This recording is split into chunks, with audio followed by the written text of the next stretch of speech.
Arkadaşlar merhaba. Bugün sizlerle doğal burun spreyi yapacağım. Daha rahat nefes almanızı sağlayacak. Bağımlılık yapan spreylerden kurtulacaksınız.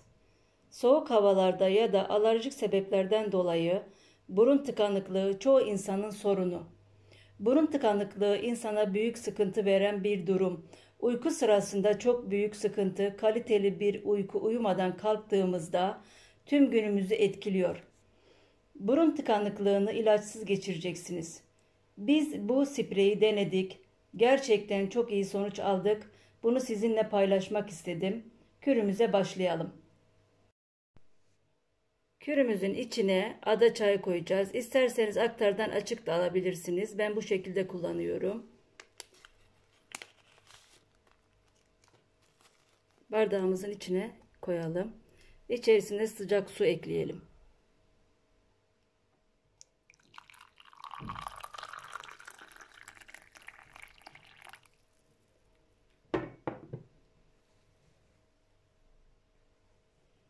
Bu şekilde ağzını örtelim. 1-2 dakika demlemeye bırakalım.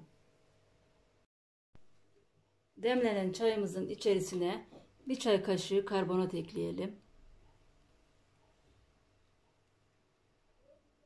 Bir çay kaşığı da tuz ekleyelim. Karıştıralım. Kaya tuzu olursa daha iyi olacaktır.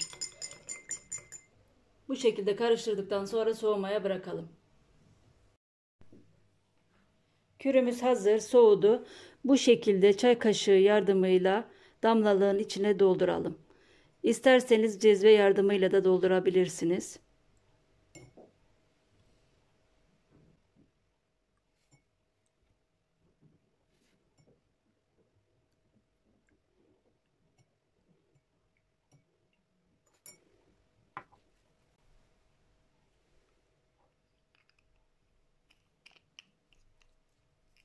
Ağzını kapatalım. Kürümüz hazır. Damlamız hazır. Bu damlayı ister sabah akşam isterseniz yatmadan önce burnunuza damlatabilirsiniz. Damlatırken yatarak burun deliklerinizi damlatın ve öylece 1-2 dakika bekleyin. Burnunuzun açılacak ve nefes almanızı sağlayacaktır. Bu damlayı sinüzit hastaları da rahatlıkla kullanabilir. Yalnız çocuklarda kullanacaksanız tuzu az koyabilirsiniz. Bu spreyi grip olduğunuz dönemlerde burun tıkanıklığında deneyebilirsiniz. Kimyasal madde içermeyen burun spreyiniz sizi iyileştirecek bir destekçidir. İkinci kürümüz horlama için. Zeytinyağı kullanılarak horlama sorunundan kurtulabilirsiniz. Sağlığa birçok faydası bulunan bu mucizevi yağ horlama tedavisinde oldukça etkilidir. Bunun için bir bardak oda sıcaklığındaki suyumuzun içerisine bir tatlı kaşığı tam doldurmadım bal ekleyelim.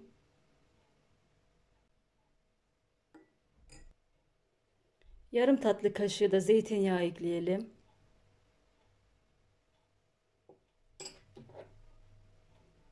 Bir tutam da zencefil. Bunları iyice karıştıralım.